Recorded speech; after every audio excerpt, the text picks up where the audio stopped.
আব্দুল্লাহ ইবনে মুবারক রাহমাতুল্লাহ আলাইহি এইটা যাইনা প্রত্যেকবার হজ উমরায় যাওয়ার সময় উনি বস্তা ভরে স্বর্ণের টাকা নিয়ে যাইতেন। উনি আর গোলাম যাইতেন এক উটে, আর একটা উটের পিঠ ভরে শুধু স্বর্ণের টাকা নিতেন বস্তা ভরে। এবারে হজে যাচ্ছেন, যাওয়ার পথে মাঝপথে যে যখন উনি তাবু লাগাইছে, একটা কলোনি একটা গ্রামের এলাকার পাশে গিয়ে তাবু লাগাইছে, তো রাত্রে রয়েছে, সকালবেলা ঘুমের থেকে উঠে দেখে ওনাদের তাবুর সামনে দিয়ে একটা যুবতী মেয়ে, চেহারার ভাবে বোঝা যায় যুবতী, কিন্তু শারীরিক গঠন আর চলনে মনে হয় যেন ৮০-৯০ বছরের বুড়ি। মেয়েলি কোনো গঠনই তার শরীরে নাই, শুকইয়া চামড়া হাড়ের সাথে লেগে গেছে, কুজো হয়ে গেছে, পরনের কাপড়ও একেবারে বেবস্ত্র পরিমাণ কাপড়। আচানক ওনার চোখের সামনে পড়ছে, দেখে মেয়েটা একটা মরা মুরগি হাতে করে কুজো অতি অতি হাঁপাইতে হাঁপাইতে খোলাইতে খোলাইতে হাঁটতেছে। দেখি বড় খারাপ লাগছে। খাদেম রে বলছে, দেখ তো মেয়েটা কে গেল, খবর নেই তুই মরা মুরগি হাতে কেন? আল্লাহ, খাদেম যে বলতেছে, বোন একটু দাঁড়াও। বলছে যে তুমি কি, তোমার বয়স কত? বয়স যা বলছে তাতে 15, 16, 18 বেশি না। তো তুমি দিয়ে একবারে বুড়ি হয়ে গেছো। কয় না খাইতে না খাইতে বুড়ি হয়ে গেছি। তুমি এই মরা মুরগি নিচ্ছ কেন? কয় পরিবারে খাবারের কোনো ব্যবস্থা নাই, কঠিন অবস্থা, অভাব চলতেছে সংসারে। আমার আব্বা মা বিছানে পড়ে গেছে, ছোট্ট দুটো ভাই বোন, ওরা গতকাল থেকে হাঁটা চলার সক্ষমতা হারাই ফেলাইছে। আমাদের স্থানীয় সরকার আমাদের উপরে নিষেধাজ্ঞা দিয়ে রাখছে, যার কারণে দেশে হাজারো সম্পদ থাকতে আমাদের কিনে খাওয়ার মতো পয়সা নাই। আমাদের আয়ের উৎস বন্ধ করে, দেখেন না গাজা, সারা দুনিয়া জুড়ে সবকিছু আছে, গাজা আলাদের খাদ্য ইনকাম সোর্স সব বন্ধ করে দিয়েছে। এরকম জালেম সরকার আমাদের আয়ের সোর্স বন্ধ করে দিয়েছে। এখন আমাদের কোনো উপায় নেই। কত মানুষ যে না খেয়ে মারা গেছে। আমি যুবতী মেয়ে, আমার শরীরে মেয়েলি কোনো গঠনই নাই। এই আস্তে আস্তে ফিস ফিস করে বললে তাও জোরে বলতে পারতেছে না, কান্দে কান্দে বলছে। খাদেম এসে আব্দুল্লাহ ইবনে মুবারককে বলছে, হযরত এই গেল হালাত। হুজুর বললেন, মেয়েটাকে আগে ডাকো, সকালে যে নাস্তা তৈরি করছে আগে ওরে খাও, সামনের পর ও তো খাইয়ে সুস্থ, ওরে খাওয়াইছে। এরপরে বলছে বাসায় কয়জন? কয় 4 জন, তোমরা এই খাবারটা নিয়ে যাও। আর তোমার 1 বছর চলতে কয় টাকা লাগবে? স্বর্ণের টাকা বস্তা ভরে নিয়ে, সে আমল তো স্বর্ণের টাকার যুগ, আজ থেকে 1300 বছর আগে, 1200-1300 বছর আগে স্বর্ণের টাকার যুগ। তার 1 বছর চলতে যে টাকা দিলে কি কিনে খাইতে পারবো? হ্যাঁ তা পারবো। টাকা দিয়ে দিছে। তো বলছে যে শুধু তোমাদের এই অবস্থা নাকি তোমাদের আশপাশে কেউ? আমাদের কলোনি ভরি একই অবস্থা। আব্দুল্লাহ ইবনে মুবারক রাহমাতুল্লাহ আলাইহি খাদেমকে বললেন, আমাদের এখান থেকে বাড়ি ফিরে যেতে কয় টাকা লাগবে সেই কয় টাকা আলাদা কর। বাড়ি ফিরে যেতে যে কয় টাকা লাগবে ওই কয় টাকা আলাদা কর, বাকি টাকা এই কলোনিতে দান করে দেবো। হজে যাব না, আজকে এ সফরে হজে যাব না। আমার এই নফল হজের চাইতে আল্লাহর বান্দাদের রিজিকের ব্যবস্থা করে দেওয়া, এদের খাদ্যের ব্যবস্থা করে দেওয়া, এটা আমার উপরে বেশি ফরজ হয়ে গেছে। এটা আমার জন্য মুকদ্দম। সম্পূর্ণ টাকা কলোনি ভরে দান করে দিয়ে আল্লাহর বান্দা হজ না করে চলে আসছে। আল্লাহু আকবার। এই আব্দুল্লাহ ইবনে মুবারক রাহমাতুল্লাহ আলাইহি, আল্লাহ, উনার আব্বার নাম মুবারক করিম। যুবক খেয়াল করো, উনার আব্বার নাম, কন্ট্রাক্টর খেয়াল করেন, ঠিকাদাররা খেয়াল করেন, দোকানে যারা কর্মচারী আছেন খেয়াল করেন। এই মুবারক করিম আব্দুল্লাহ রাহমাতুল্লাহ আলাইহির আব্বা যান। ওনার আব্বা মুবারক করিম গোলাম, গোলাম, আজাদ মানুষরা, নিজস্ব কোনো সম্পদ নাই, একেবারে গোলাম, মানে 14 পুরুষ ধরে গোলাম। গোলাম কাকে বলে বোঝেন নাই? গোলাম বলে যার নিজস্ব কিচ্ছু থাকে না। গোলাম রে বিয়ে দেবে মালিকে, বাচ্চা হবে, সে বাচ্চাটাও মালিকে আরেক বাড়ি বেশি বেলায় দিতে পারে, বাপে ঠেকাতে পারবে না, মাতে ঠেকাতে পারবে না। গরুর মতো আপনার গাইতে বাছুর হইছে, বাছুরটা দুধ ছাড়ানোর আগে বেশি ফেলাই দিলি, বাছুরি গাইতে হাজারো কানলি, আপনি শোনেন না, বেশি ফেলছেন তো ফেলছেন। বাছুরটা রেখে মারে বেশি ফেলাই দিয়েছেন, বাছুরি কানতেছে, মা কানতেছে, আমরা খেয়াল করি না। সেম গোলামবান্দির এই অবস্থা ছিল। তো এই মুবারক করিম এরকম গোলাম, মালিকের অনেক বাগ বাগান সম্পত্তি আছে, এক এক এলাকার দায়িত্ব এক একজনকে দিয়েছে। খেজুর বাগানের দায়িত্ব একজনের, পেয়ারা বাগানের দায়িত্ব একজনের, আঙ্গুর বাগানের দায়িত্বে মালি আলাদা, একটা বাগান আনার বাগান, এই আনার বাগানের দায়িত্ব দিয়েছে মুবারক করিম রে। একটানা 20 বছর ছেলেবেলায় দিয়েছে। এই অবস্থায় একেবারে ফুল যুবক হয়ে গেছে। এখন 20 বছর পরে মালিক অন্য বাগান ঘুরে দেখে, আজকে খেয়াল করছে যে মুবারক করিমের বাগানটা একটু দেখে আসি। এদিক মনে রাখবেন, মুবারক করিমের বাগানে যাই। তো মুবারক করিমের বাগানে যে বলতে, মুবারক লাব্বাইক ইয়া রাব্বি, আরবে রব কয়, মালিক আমি আসছি হাজির, তোমার বাগানে তো কোনোদিন আসি না, আজই মাত্র আসলাম তোমার বাগান। আমি অন্য বাগানেও যাই, খেজুর খাইতে গেলে, খেজুর বাগানে গেলে খেজুর চাইলে 1 নম্বর আজোয়া খাওয়ায়, পেয়ারা বাগানে গেলে তারা 1 নম্বর মিষ্টি পেয়ারা খাওয়ায়, আঙ্গুর বাগানে গেলে 1 নম্বর মিষ্টি আঙ্গুর খাওয়ায়। মোবারক তোমার বাগান থেকে আমাকে একটা আনার খাও। মোবারক করিম যাইয়া পুরো বাগান ঘুটে ঘাটে এত বড় আনার একটা লাল টকটকে ওইটা আইনে খুলে মালিকরে দেশে 2-4টে দানা মুখে দিয়ে তার টকে চোখ দিয়ে পানি চলিয়েছে, নাক দিয়ে পানি চলিয়েছে। মালিক মোবারকটা দমক দেশে, বেটা তুই আমার একটু মূল্যায়ন করলি না। সব বাগানে যাই, সবাই ভালো ফলটা খাওয়ায়, আর তোর বাগানে তুই এবারে টক ফলটা খাওয়ালি, তুই একটা মিষ্টি ফল খাওয়াবি না? মোবারক কান্দি দিয়ে কয়, মালিক আপনি রাগ করেন না, আপনার বাগানের কোন আনার মিঠি আর কোনটা টক তা তো আমি জানি না, তো 20 বছর আমি তো কোনোদিন জানি না যে বাগানের কোনটা মিঠে কোনটা টক। কেন তুই খাসনি? কাকা আপনি, আমি তো খাইতে কর নাই তো, আপনি তো আমার পাহারা দিতে কইছেন, আর আমার পাহারা গার্ডের দায়িত্ব দিয়েছেন, তার মানে অন্য কেউ যেন নষ্ট খেয়ানত না করে, আর আমিও আমার যেন খেয়ানত না করাই, সব খেয়ানতের থেকে তো পাহারা দেওয়ার দায়িত্ব আমাকে দিয়েছেন। কেউ রেখান খেয়ানত করতে দেয়নি, আমি ওর থেকে খাইনি। আরে পাগল, পড়িয়ে যাওয়াটা তো ধরি খুঁটি খাতে পারিস, তাও তো বলেন নাই যে পড়িয়ে যাওয়াটা খাইতে পারবা। তোর কি খাইতে মনেও চায় না? মনে চায় না তাই কি হয় নাকি? খাবার জিনিস চোখের সামনে বড় লোকরা এসে আমার কাছ থেকে কেনে, তাদের পোলা পান্ডা ভাঙ্গিয়ে খায়, ডাল বেয়ে বেয়ে রস পড়ে, আমি দেখি, আমার সে সময় মনে চায় না তা না, আমি 2-3 বার ইচ্ছা করেছি আনার তুলে খাবো। অন্ধকারে রাতের বেলা যে যখন আনারে হাত দিছি যে এইটা তুলে খাবো, যখনই আনারে হাত দেই তখন দেখি যে আল্লাহ আমার দিক চেয়ে রয়েছে, আল্লাহ আমার দিক তাকায় আছে, আমি আর আনার তুলতে পারি না। মুবারক করিমের মালিক কই, মুবারক আমি তো জীবনে আসি না, আর তোর মালিক, তোর বাগানে কেউ রে পাঠাইও না তোরে গার্ড দেওয়ার জন্য, তুই যদি আড়ালে খাইস তাহলে দেখবে কে? মুবারক করিম কয়, মালিক বাগানের মালিকও আল্লাহ, আপনার মালিকও আল্লাহ, আমার মালিকও আল্লাহ, আনারের মালিকও আল্লাহ, আপনি যদিও না থাকেন আনারে হাত দেওয়ার সঙ্গে সঙ্গে আসল মালিক দেখে, আর আমি সেখান থেকে আনার তুলতে পারি না। মালিক খুশি হইয়া একেবারে কান্নার ভিতর দিয়ে খুশি হয়ে কয়, মোবারক তোর মতো বোঝর ঘরে গোলাম বানায় আটকায় রাখছি, আল্লাহর কাছে আমার জবাব দেয়া লাগবে, আজকে থেকে তোরে চির আজাদ করে দিলাম, তুই স্বাধীন। কন্যা সুবহানাল্লাহ। আজাদ বুঝেন তো, এখন মালিকও যে দামের, মুবারকও সেই দামের হয়ে গেছে। কন্যা সুবহানাল্লাহ। যুবক কথা বলেন, এই যে সম্মান পাইলো, গোলামির থেকে আজাদি পাইলো, মাত্র 20 বছর আল্লাহর ভয়ে, মালিকের ভয়তে না, কিন্তু কার ভয়ে? মালিকের ভয়তে জিহ্বারে কন্ট্রোল করছে 20 বছর। সম্মান বাড়ছে না কমছে? জোর হলো না? সম্মান বাড়ছে না কমছে? সম্মান বাইরা গেছে, এবার গোলামির থেকে আজাদ হয়ে গেছে। মালিক বাড়ি যায় স্ত্রীকে বলতেছে, আজকে একটা ভালো কাজ করে আসছি। কি করছেন? মুবারক করিম রে আজাদ করে দিছি। তার এই আখলাক, তার এই তাকওয়ার ভিত্তিতে আমি আর তারে রাখতে পারলাম না, তার আজাদ করে দিছি। স্ত্রী কান্দিয়ে দিয়েছে, আপনার ধন সম্পদ কিছু থাকবে না, সব চোর চুট্টায় ভরা, এক মুবারক করিমের তাকওয়ার বদৌলতে আল্লাহ তাআলা আপনার সম্পদ বাড়াই দিয়ে যাচ্ছে, আর তারে দেশেন আজাদ করে ও যাবেনে চলিয়া আজকের থেকে ধন সম্পদে ধস লেগে যাবে, আর সর্বনাশ করছে। তাড়াতাড়ি মুবারকের ঠেকানো যায় কিভাবে তাই দেখেন। মালিক চলে গেছে, যে বলছে, মুবারক তুমি তো আজাদ হয়ে গেছে, এখন তোমার আর ধরে রাখার ক্ষমতা আমার নাই, তবে তুমি বাবা মেহেরবানি করে, তোমার কাকি বলছে তুমি আমার এখান থেকে যাইও না, সর্বোচ্চ বেতন যা আছে তা দিয়ে তুমি, আমার এখানে তো অন্য কর্মচারীও ব্যবহার করা হয়, আমার সর্বোচ্চ বেতন তোমাকে দেয়া হবে, আর আমার পুরো সম্পদের চিফ ম্যানেজার আজকের থেকে তোমাকে বানাই দেয়া হলো। সম্মান বাড়ছে না কমছে? আল্লাহ কায় ওমাইয়াত্তাকিল্লাহ ইয়াজআল লাহু মাখরাজা, এক নম্বরে গোলামির জিনজির থেকে বের করছে, ওয়ারযুকু মিন হাইসু লা ইয়াহতাসিব। এরপরে আল্লাহ কায় ইন্না আকরামাকুম ইনদাল্লাহি আতকাকুম, তোমাদের মধ্যে সবচাইতে সম্মানী ওই ব্যক্তি যার ভিতরে তাকওয়া বেশি, যার ভিতরে তাকওয়া বেশি ওই লোকটা সম্মানী।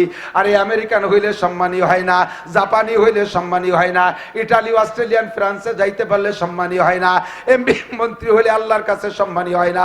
আল্লাহর কাছে সবচেয়ে সম্মানী দামি ব্যক্তি যার ভিতরে তাকওয়া পরহেজগারি বেশি। মুবারক করিম এবার গোটা সম্পদের চিফ ম্যানেজার দায়িত্ব পালন করতেছে। বেশ কিছুদিন পরে যাইয়া মালিকের একটা মেয়ে, অ্যাডাল্ট, একটাই মাত্র মেয়ে, এই বিশাল সম্পদের ভিতরে একটা মাত্র মেয়া মালিকের, এই মেয়েটা অ্যাডাল্ট হয়েছে, বিয়ে দিতে হবে। এখন স্বামী স্ত্রী দুইজনে মিলে পরামর্শ করছে, ছেলেটা কেমন হলি ভালো হয় কত?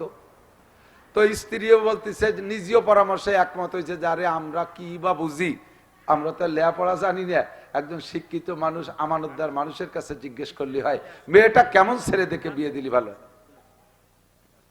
দুইজনে একমত হয়েছে, কার কাছে জিজ্ঞেস করবো, আমানতদার মানুষের কাছে তার জিজ্ঞেস করা যায় না। কতক্ষণ জামাই মেয়ে একটা বিয়ে দিয়েছেন, আগের জামাই, নিচে আরো মাইয়ে দুটি আছে, সে মেয়েগুলো অ্যাডাল্ট, শেয়ানা, যুবতী। এই আগের জামাই শালিগে নিয়ে নষ্টি খষ্টি আইজলেমি ফাইজলেমি করার জন্য শালিগে বিয়ে দিতে দেয় না। বিভিন্ন জায়গাতে কথা আছে, ওর কি বিয়ের বয়স হয়েছে, একে কেবল বয়স 29, এ কি বিয়ে দেয়, এর কি বয়স হয়েছে, এরপরে লেখাপড়া করুক, এখনো ছেলে মানুষ, মানে ওই শয়তানটা জুত পাচ্ছে। এর কাছে পরামর্শ চাইলে বিয়ে দিতে দেবে না। মুবারক করিমের কাছে কয়, চল আমরা দুইজনই মুবারকের কাছে পরামর্শ নেই, মেয়েটা বিয়ে দেবো, ছেলেটা কেমন হলি ভালো হয়। তো মুবারক কইতেছে, মুবারক ডেকে বলতে, মুবারক তুই তো আমার ম্যানেজার, তুই একটু পরামর্শ দাও তো বাপ, মেয়েটা বিয়ে দেবো, কেমন ছেলে হলি ভালো হয়। তো মুবারক বলতেছে, হুজুর আমি কি বলবো, বিশ্বনবী মুহাম্মদুর রাসূলুল্লাহ ছেলে মেয়ে বিয়ে দেওয়ার জন্য পাত্র পাত্রী খোঁজার পরামর্শ হুজুরি হাদিসের মধ্যে দিয়েছে, তুনকাহুল মারাতুলি আরবা। এ যুবক আমার দিক তাকা, মেয়েকে ছেলে মেয়েদেরকে বিয়ে করে ছেলেরা 4টে দিক দেখে। 1 নম্বর এলি জামালিহা, মেয়ের রূপ দেখে, রূপের ভক্ত সবাই। 2 নম্বর এলি মালিহা, মালদার পার্টি দেখে, যদি শ্বশুর কোটিপতি হয় তাহলে বুড়ো মূর্তি যে দেরি কোটিপতি আমি হয়ে যাব, কাজেই এক বাপের এক মাই ওই যে ধরতে হবে। 2 নম্বর এলি হাসাবিহা, ভালো বংশ দেখে, মাগুরার ভিতরে একেবারে কাঠি কাটা বংশ কারা, ওই বংশের মাইয়েরটা নীতি পারলি বেড়া মাগুরা দিয়ে হুক্কা মারিয়ে বেড়াতে পারবো, আর আমার ধরে কেডা, নিচে পাল্লা, উপরে আল্লাহ, যা করে আল্লাহ। এইভাবে জায়গা খুঁজে বেড়ায়। 3 নম্বরে 4 নম্বরে লিদিন ইহা, দিনদার দেখে মেয়ে খোঁজে, দিনদার মেয়ে খোঁজে। আরে রূপ থাকলি ভালো, না থাকলি দোষ নাই, সম্পদ থাকলি ভালো, না থাকলি দোষ নাই, বংশ ভালো হলে আরো ভালো, না থাকলি দোষ নাই, তবে দিনদার না হলি দোষ আছে। কাজেই ফাজ পারবি জাতির দিন, মেয়েটা নামাজি কিনা, তাহাজ্জুদ গুজার কিনা, পর্দা নেশিন কিনা। এই দেখেন সেম উল্টো দিক যাইয়া ছেলেদের ভিতরে 4টে গুণ দেখা যেতে পারে, তার ভিতরে অন্যতম হলো ফাজ পারবি জাতির দিন, দিনদার খুঁজে দিয়া উত্তম হবে। হুজুর মালিক এবার 4টে পরামর্শের ভিতরে কইছে যে, মুবারক খোঁজ 4টাই মিললি ভালো, না হলে কমপক্ষে দিনদার দেখে একটা ছেলে তুমি খুঁজে নিয়ে আসো, আর কারই বা দায়িত্ব দেবো, 1 বছর তোমার কন্ট্রাক্ট, 1 বছরের মধ্যে মেয়ে বিয়ে দিতে হবে। তো মুবারক, যেই মুবারক 20 বছর একা একা বাগান পাহারা দিয়া একটা আনারের দানা জিব্বেই দেয় নাই, এত বড় মুত্তাকিন, ওই মুবারকরে ফিতে দিয়ে দেশে ছেলে মাপিয়ে বের করতি। ওর মাপে কি ছেলে খুঁজে পাওয়া সহজ? ওই 1 বছর ঘুরিয়ে এসে কয় যে, মালিক এই যে ফিতে নেন, মাপে কোনো ছেলেই পেলাম না। একটারে একদিক দিয়ে ভালো দেয়, আর একদিক দিয়ে আপা দোয়া, এই নেন ফিতে নেন। তাহলে কি ভাই বিয়ে দেবো না? স্বামী স্ত্রী দুইজনে ফিরে নতুন বৈঠক বসছে মুজাকারায় যে কি করা যায়। তো দুইজনই একমত হইছে যে 4 নম্বরটা যেহেতু প্রাধান্য দিছি, মুবারক তো বংশ কেউ না গোলাম, ধনে কেউ না গরিব, সে জীবন ভরে গোলাম ছিল, আবার বংশ কেউ না, আবার চেহারা হাফসি। স্যারের কাছে শুনে দেখেন, ওই যে নিগ্রোরা কালা, ওরাই ছিল গোলাম, তাহলে কালাও সেই রকম কালা। এর ভিতরে ওই 3 গুণ মোটেই নাই। দিনদারিতে নাম্বার 1, 1 নম্বর মুত্তাকিন। যদি এইটাকে আমরা পছন্দ করে থাকি, তাহলে আর ছেলে ফিতে দিয়ে মাপার দরকার নেই, মুবারকের সাথেই মাইয়ে দিয়ে দেই। সম্মান বাড়ছে না কমছে? মাত্র 20 বছর জিব্বেরে কন্ট্রোল করছে আল্লাহর ভয়ে। কথা কন ঠিক না? এখন মুবারক রে ডাইকে কইছে, মুবারক তোর আর মাপা মাফির দরকার নাই, ছেলে খোঁজারও দরকার নাই, আমরা দুইজনে একমত, মাইয়ে তোমার বিয়ে হতে হবে। মুবারক এবার ব্যাগটায় কান দিয়ে দিছে, আল্লাহ এ কি বিপদে ফেলাইলিয়া। মুবারক কয়, স্যার আপনার পায়ে ধরি, আল্লাহর রাস্তায় মাফ করেন। এত বড় বল মাছ যদি চিকুন খালের মধ্যে দিয়ে ঢোকে, মাছেরও অশান্তি, খালেরও অশান্তি, ঠিক না? ইরিদানের বলকে যে ড্রেন আছে না, এদিকে ইরিদানের বলক আছে নাকি, একটুক একটুক ড্রেন না, ওর মধ্যে যদি 1 মিনিট একটা বল মাছ ঢোকে, তাহলে পানি আটকে যাবে না? আর বল মাছে বাস ফিরে পিছনের দিকে আসতে পারবে না, মাছেরও অশান্তি, খালেরও অশান্তি। স্যার আপনি যেমন মানুষ, একটু চেষ্টা করেন, ছেলে পাবেন, আমার এই বিপদের মধ্যে পেলেন না। 1 নম্বরে আমি আপনার মেয়ে বিয়ে করে ওর দেনমোহরই তো দিতে পারবো না, বিয়ে করতে তো দেনমোহর লাগে। আপনাকে দিক লাগে নাকি? দেনমোহর দিতে হয় না, খাতায় লিখতে হয় খালি। দেনমোহর খালি খাতায় লিখে তুই হয় না, তালাক হওয়ার পরে বিপদে পড়িয়ে দিতে হয়, তাই ছাড়া দিয়া লাগে না।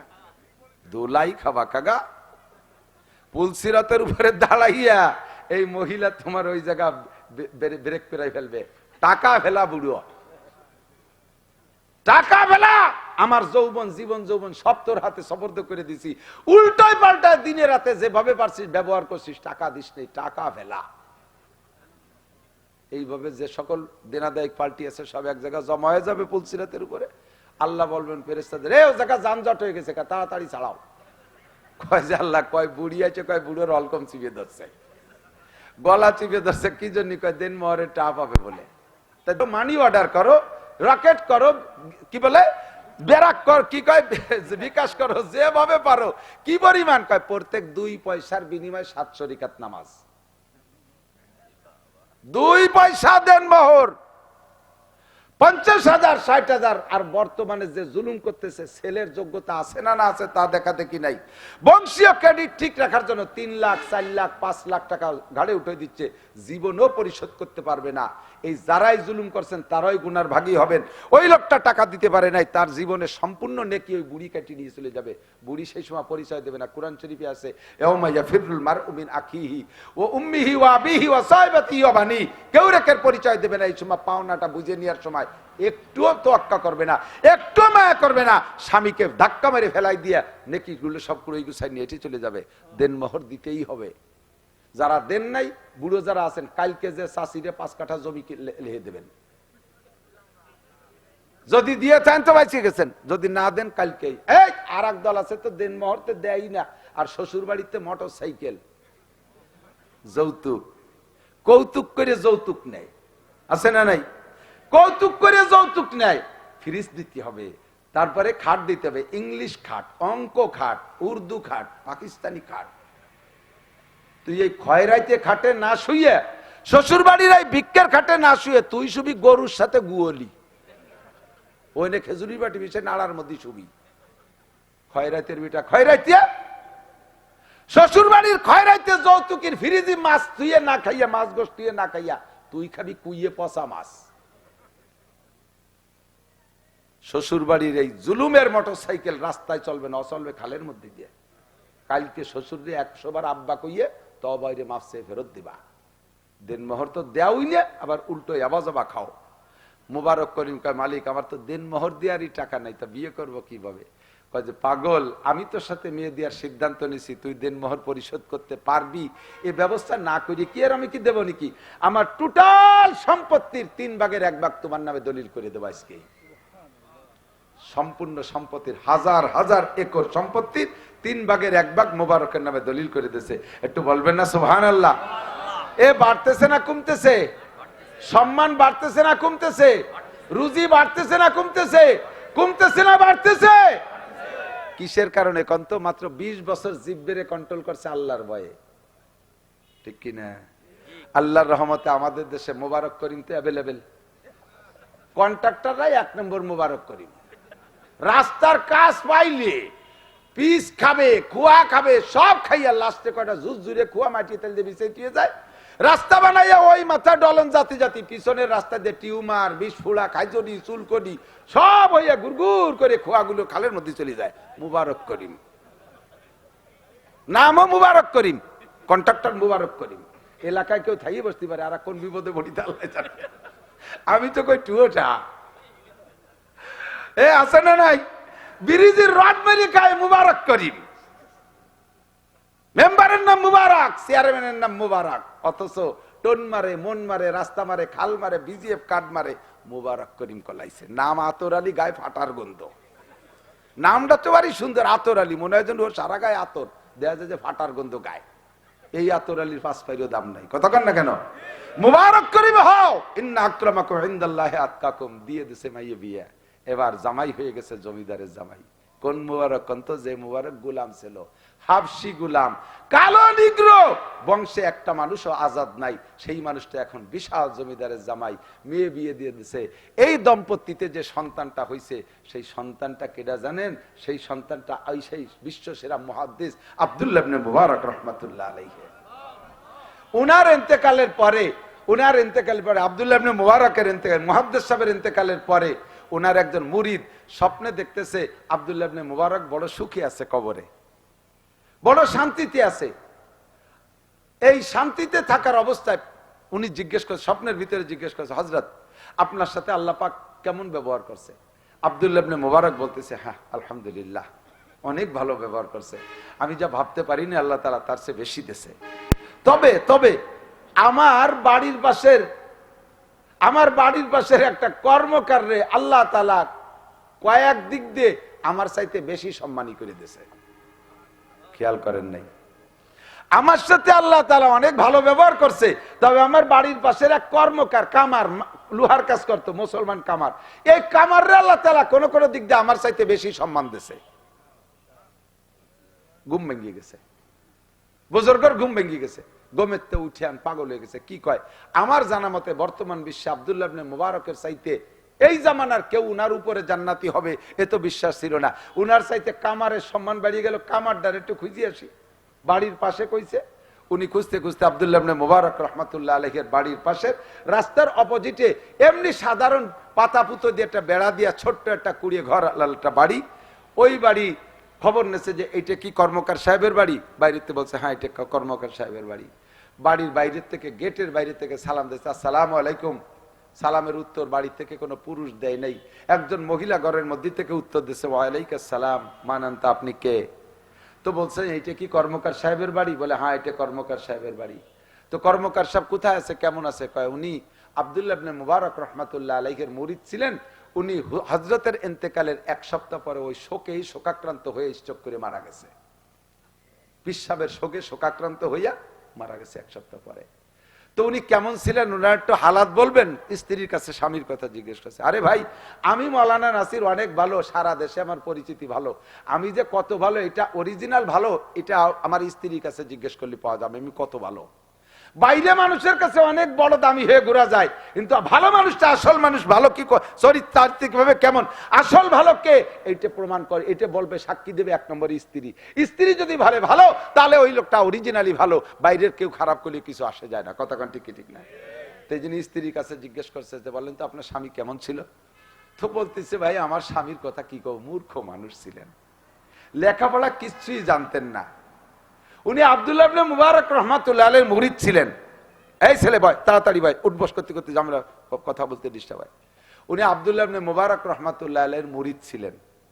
উনার আমল এতটুকু ছিল, আমি দেখছি তিনটে আমলের কথা আমার বেশি বেশি করে মনে পড়ে। একটা হলো উনি যখন লোহার কাজ করতেন, হাতুড়ি পিটাইতেন, তখন পিটানোর সময় লা ইলাহা কইয়া হাতুড়ি উঠাইতেন আর ইল্লাল্লাহ কইয়া মারতেন। লা ইলাহা ইল্লাল্লাহ, যতবার হাতুড়ি পিটাইছে লোহার উপরে উঠার সময় লা ইলাহা, আর মারার সময় কয় ইল্লাল্লাহ। এইটা দেখছি এক নম্বর। দুই নম্বর আমল হলো উনি লা ইলাহা কয়ে হাতুড়ি উঁচা করছে, ইল্লাল্লাহ কানে আসার আগে যদি মসজিদ থেকে মুয়াজ্জিনের আজান কানে আসছে আল্লাহু আকবার, তাহলে উনি ইল্লাল্লাহ মুখে বলতেন, কিন্তু হাতুড়ি ডারে লোহার উপরে মারতেন না। ইল্লাল্লাহ মুখে বলতেন, হাতুড়ি লোহার উপরে মারতেন না। এইটা আমি দেখছি। এইটা দেখে একদিন আমি উনারে বললাম, আপনি জবানে ইল্লাল্লাহ বলছেন, হাতুড়িটারে লোহার উপরে না মাইরা মাটিতেই তো ফেলাইছেন। যদি লোহার উপরে মারতেন তাহলে আপনার কাজ তো একটু আগায় যাইতো। আপনি বাইরে না ফেলাইয়া আশেপাশে হাতুড়ি না মাইরা ওই হাতুড়ি লোহার উপরে মারেন না কেন? বলার সঙ্গে সঙ্গে উনি আমারে ধমক দিছে, তুমিও কি মুনাফেক হয়ে গেছো? আল্লাহর পক্ষ থেকে মুয়াজ্জিন কয় আল্লাহু আকবার। এই কথা আমার কানে আসার পরে, আল্লাহ সবচাইতে বড়, এই কথা কানে আসার পরে যদি আমি লোহার উপরে হাতুড়ি মারি, প্রমাণ হবে আল্লাহর চাইতে আমার লোহা বড়, প্রমাণ হবে আল্লাহর চাইতে লোহা বড়। আমি এই মুনাফিকি করতে পারবো না।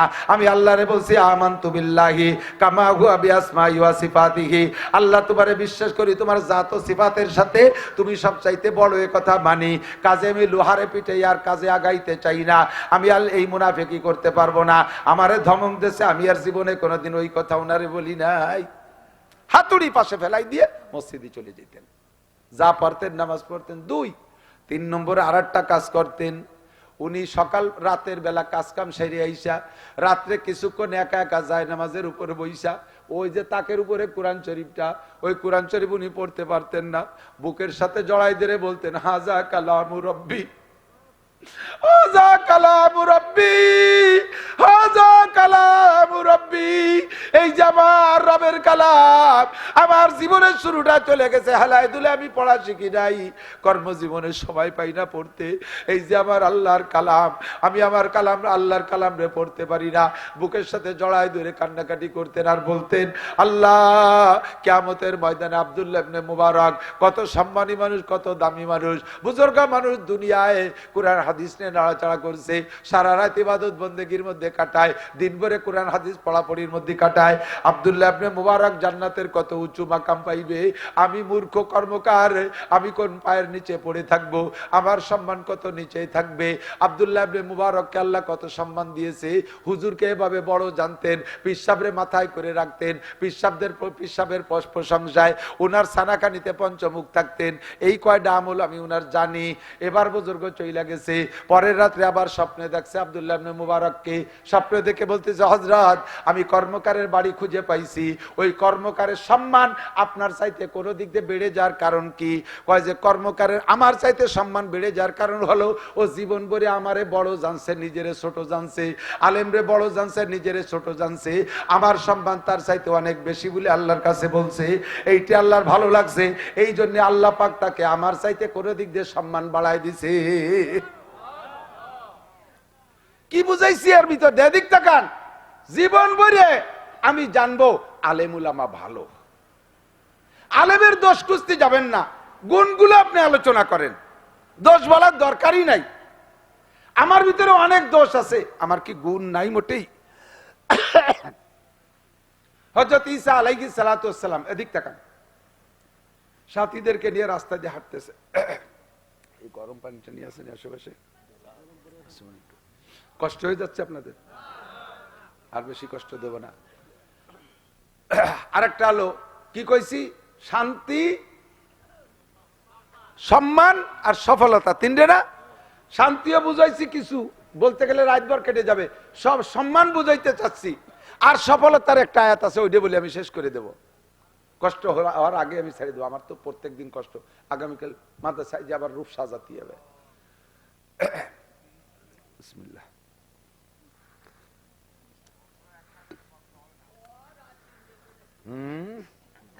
তিন দিয়ে চার ডুবো, আমাকে অসুবিধা নেই, দরকার নেই, বছর বললাম না, কিন্তু আজ শুনবো না কেন? আল্লাহ ও বুঝি দুদু, আল্লাহ সম্মান। হযরত আব্দুল্লাহ ইবনে মুবারক রাহমাতুল্লাহ আলাইহি, কি বলছি ভুলে গেছে, আর একদিক চলে গেছে, এই একতলা গেলে।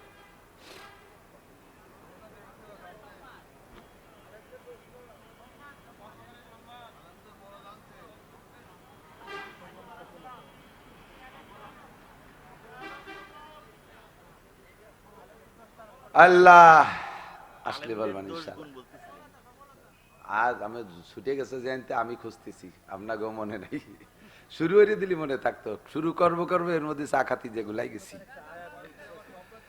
ইন্না আকরামাকুম ইনদাল্লাহি আতকাকুম, সর্ব অবস্থায় ওলামায়ে কিরামকে আমরা সম্মান দিয়ে চলবো। আলেম ওলামাকে সম্মান করলে মান তাযা লিল্লাহ রাফাহুল্লাহ, যে নিজেকে নিজে আল্লাহর রাস্তায় ছোট জানে, আল্লাহ তারে বড় বানায় দেয়, আল্লাহ তাকে বড় বানায়। হযরত ঈসা আলাইহিস সালাম, হযরত ঈসা আলাইহিস সালাম সাথীদেরকে নিয়ে রাস্তা দিয়ে হাঁটতেছে, হাঁটতে হাঁটতে কত দূর যাইয়ে দেখে রাস্তার পাশে একটা মরা বিড়াল, বিড়াল মরিয়ে পয়সিয়ে এর পোকা হয়ে গেছে, শুধু পোকা দেখা যাচ্ছে, মাঝে মাঝে দূরে একটা এরকম নজরে পড়ে কিনা।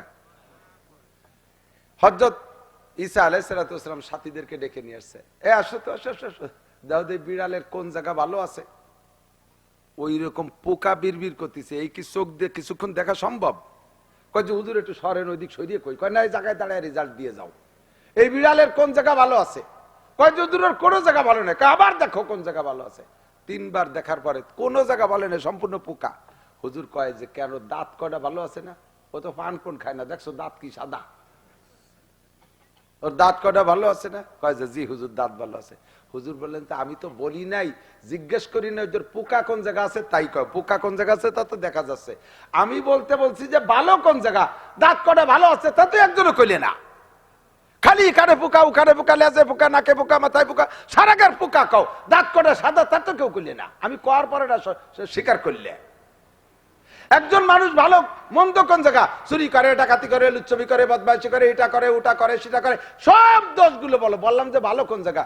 ওই লোকটা আগে একদিন এই জায়গায় একটা লোক অ্যাক্সিডেন্ট করে হাসপাতালে গেছে, তার রক্ত লাগবে 3 ব্যাগ, কেউ দিতে রাজি হয় নাই। ওই বদমাইশ যারা এতদিন পর্যন্ত দোষ কইছিস, সেই লোকটা তার গাতে 3 ব্যাগ রক্ত দিয়েছে। এটা কি ভালো কাজ করে না? এই কথাটা কইতে পারে না? ভালোটা কইতে পারো না, ভালোটা মতে কইতেই রাজি না কেউ, ভালো গুণটা মোটে বলতে রাজি না। এটা হলো আমাদের স্বভাব হয়ে গেছে। কথা কন না কেন? দোষটা বলতে রাজি। দোষ আড়ালে বলবেন, এর নাম গীবাত। দোষ আড়ালে বলবেন, এর নাম গীবাত। সামনে বলেন না গ্যাঞ্জাম লাগার ভয়তে, কষ্ট পাবে ভয়, সেটাকে আড়ালে বলেন। আপনারা আমাকে ভালোবাসেন, ধীরে ধীরে মাঠটা ভরে গেছে শীতের রাত্রেও, নিশ্চয়ই ভালোবাসেন। আমিও মাগুরাবাসীকে ভালোবাসি। আমার গোপালগঞ্জের চাইতে আমার মাগুরায় শ্রোতা আমার বেশি। তো আপনারা আমারে ভালোবাসেন তো? সত্যি? আমিও ভালোবাসি। এই ভালোবাসা কি জন্য? আমি আপনাদের জামাইও না, আমি আপনাদের শ্বশুরও না, আমি আপনাদের রক্তের কেউ না। এই এলাকায় জায়গা জমি কিনি নেই, এ জায়গা আমার আব্বাও বিয়ে নেই, আমার দাদা নানা কেউ না, কোনো কুটুম্বিতে নাই, এদিক দিয়ে কোনো সম্পর্কের কোনো কারণ নাই, আমার কোনো ব্যবসা বাণিজ্য চাকরি বাকরি এদিক নাই, সম্পর্ক মাত্র আল্লাহর রাস্তায় দিনের খাতিরে। আমি একজন আলেম মানুষ, একটু ওয়াজ করতে পারি, তাই ভালোবাসেন না? আর আমি আপনাদেরকে ভালোবাসি যে আমার মতো কত মৌলবী রয়েছে, তাদের কথায় বসেন না, আপনারা আমার কথায় বসেন। এই খাতিরে ভালোবাসা। 2 দলই একসাথে জান্নাতে যাব, বলেন আমিন। এই ভালোবাসার ভিতর দিয়ে আপনারা আমার একটা উপকার করবেন, পারবেন? বলবো, আমার যদি কোনো দোষ জানা থাকে, এইটা আমার আড়ালে একটু মানুষের কাছে বলা বলি করবেন, এই গীবাতটা আমার নামে করবেন। করবেন তো ইনশাআল্লাহ? একটু কইেন, এতে আমার একটা উপকার হবে। আমার ওই গুনাহটা আপনার আমলনামায় চলে যাবে, আপনার ওখান থেকে কিছু নেকি এসে আমার শূন্য স্থান পূর্ণ হবে। তো ভালো জন বাসেন, এই উপকারটা আমারে করবেন না? আমারে ভালোবাসেন, মহব্বত করেন, এই উপকারটা করতে রাজি না, কিন্তু এই উপকারটা আপনি নিয়মিত করে যাচ্ছেন আপনার শত্রুরে,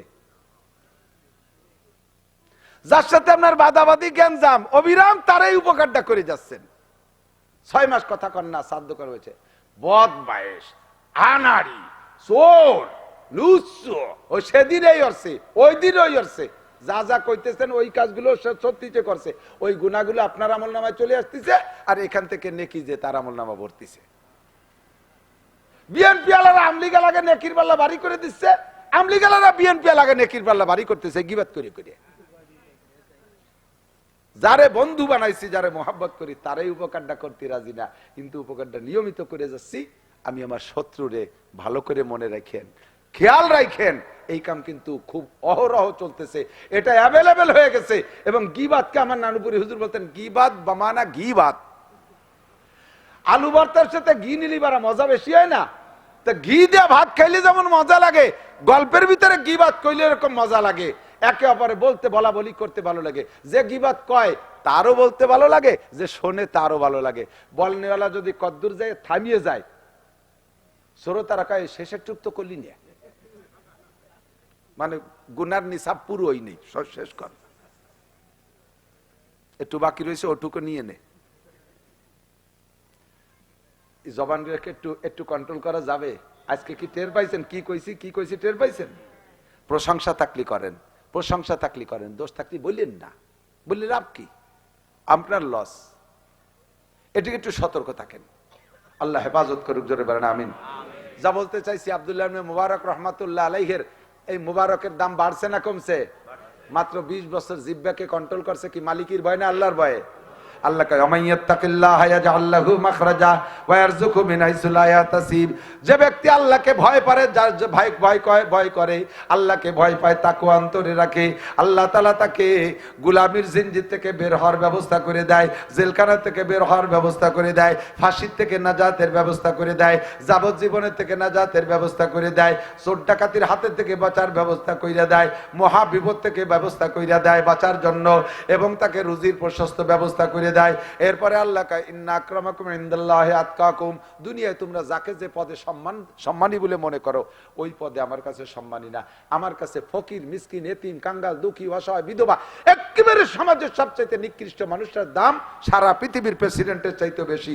যদি ওই প্রেসিডেন্টের ভিতরে আল্লাহর ভয় না থাকে, আর এই ফকিরের মধ্যে যদি আল্লাহর ভয় থাকে, তাহলে ফকিরের দাম রাজার চাইতে আল্লাহর কাছে বেশি।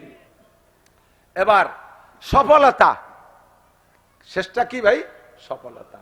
আমরা বলি এবার আমি সফল চেয়ারম্যান, সফল মেম্বার, সফল এমপি, আমি এস্টাবলিশড। এই এস্টাবলিশড একটা শব্দ আছে না ইংরেজিতে ব্যবহার করে। মানুষে যদি নিজের জন্য বা কোনো মানুষ আরেকজনকে বলে আপনি এস্টাবলিশড, আমি এস্টাবলিশড, আমার আব্বা এস্টাবলিশড, আমার মামারা এস্টাবলিশড, আমার ছেলে জামাই এস্টাবলিশড, ওই লোকটা মুশরিক হয়ে কাফের হয়ে গেছে। এস্টাবলিশড শব্দ মানুষের জন্য জায়েজ নাই। এস্টাবলিশড মানে স্বয়ং সম্পূর্ণ, কাহারও কাছে মুখাপেক্ষী না, এর নাম হলো এস্টাবলিশড। স্যার তো প্রিন্সিপাল, স্যার তো স্যারই, শুনে দেখেন এস্টাবলিশড ইংলিশ শব্দ, এর মানে মূল তর্জমা কাহারও কাছে মুখাপেক্ষী না, একাই সম্পূর্ণ। জগতে কোনো মানুষ আছে? প্রেসিডেন্ট তো ঠেকা আছে না নাই? বাংলাদেশের প্রেসিডেন্ট, ছোট দেশের প্রেসিডেন্টদের ধরি, উনি উনার জুতো জোড়াও তো কালিয়ত্তি মুসির কাছে ঠেকা। প্রেসিডেন্টের জুতো নিজে কি কালি করতে পারে? মুসিরে দিয়ে করানো লাগে না। সমাজের সবচেয়ে নিকৃষ্ট মানুষ মুসি, তার কাছে প্রেসিডেন্ট ঠেকা। প্রেসিডেন্টের বাথরুম যদি লোড হয়ে যায় তাহলে সাফ করে দেবে কিনা? স্বরাষ্ট্রমন্ত্রী, প্রধানমন্ত্রী, কেডা কন?